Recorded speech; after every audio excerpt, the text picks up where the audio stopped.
আখ আছে বা আমরা নোয়াখালী ভাষায় কুঁইয়র বলি, এগুলো কিন্তু তারা এইভাবে গোটা খায় না, তারা রস খায়, তারা মূলত রস খায়। এই যে একটা দোকান, ছোটখাটো দোকান, এই যে 3 টাকা 5 টাকা আছে, 60 টাকা।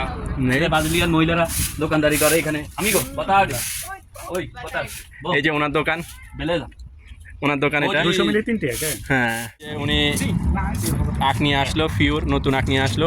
ভিতরে দেখা, এই যে ওনার মেশিন আর আখ। এই যে আমরা মূলত উমা লিটার নিব, যেটাকে 1 লিটার বলা হয় আর কি, ওনারা বলে উমা লিটার, যেটাকে ব্রাজিলিয়ান ভাষায় বলে আর কি। এই যে উনি পিওর আখ আনতেছে। হ্যাঁ হ্যাঁ, এই যে আমাদের বাংলাদেশে হলে এটা পরিষ্কার করার পরে পানিতে রাখি দিলেও যেন তারা আখের রসটা আরও বাড়ে, এটা হলো দুর্নীতি। কিন্তু তাদের মাঝে এগুলো নাই, তারা তারা ফিউর এই আখগুলো আনে, এগুলার যখন চামড়াটা সরাই ফেলে তারপরে তারা কোনো পানি দেওয়া হয় না এগুলাতে, এভাবেই তারা রস নেয়। এই যে দেখেন আপনারা, উনি এটাকে মেনটেন করতেছে। ওনারা 2টা দোকানের সাথে, একই দোকান ওনাদের, 2 ভাগ আর কি, একই দোকান, ছোট দোকান আর কি। মানে আপনার কি বলার উদ্দেশ্য আছে আব্দুল ভাই, বলেন। আমি বলতে চাই আখের রস এরা যেভাবে এখানে প্রসেস করে, এখানে সব পিওর। আসলে আমাদের বাংলাদেশে সবই দুর্নীতি। এখানে যে আখগুলা তৈরি করে বাংলাদেশে এইরকম তারা যেভাবে ফ্রেশভাবে তৈরি করে, কিন্তু ওইভাবে আমাদের দেশে এভাবে তৈরি করে না। তবে এরা বেশিরভাগই পিওরভাবে তৈরি করে। আর আমাদের দেশে বরফ দিয়ে বেশিরভাগে মানে পানি প্রতারণা স্যাকারিন ব্যবহার করে, কিন্তু এখানে স্যাকারিন দেওয়া হয় না, এরা একবার আখটা ব্যবহার করে। গাড়িতে করে নিয়ে আসলো, এই যে গাড়িতে করে নিয়ে আসলো উনি, ওনার এই গাড়িতে করে এই যে আখ নিয়ে আসলো, এই গাড়িতে করে।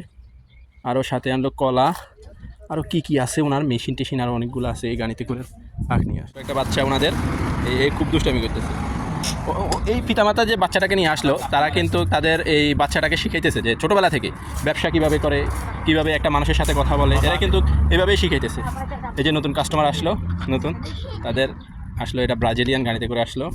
ওনার মেশিনটা এখন পরিষ্কার করতেছে। এই যে ওনার যে আখের মেশিনটা, আখের রস বানানো যে মেশিনটা, এটা এখন খুব সুন্দরভাবে পরিষ্কার করতেছে।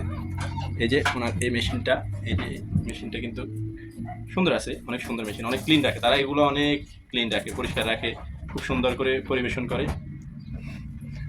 আর এটা হচ্ছে যে যিনি তৈরি করে, ইনি মালিক, এটা খুব সুন্দর করে আখের রস তৈরি করে। এই যে আমাদের দেশে কিন্তু এগুলো এইভাবে সুন্দর করে রাখে না, অনেক পোকা থাকে, মাছি মশা থাকে, কিন্তু এই দেশে এগুলো আসলে খুবই কম। এরা খুব সুন্দর করে এটা পরিষ্কার করে পরিবেশন করে আর কি। এই যে দেখতেছেন উনি ওনার মেশিনটাকে খুব ভালোভাবে পরিষ্কার করতেছে। আর এই যে তাদের প্রতিটা, ওই যে বলছি না, তাদের সাথে এটা তাদের সঙ্গিনী হিসাবে থাকে, এটা হচ্ছে তাদের প্রধান বন্ধু আর কি, এটা ছাড়া তারা চলতেই পারে না।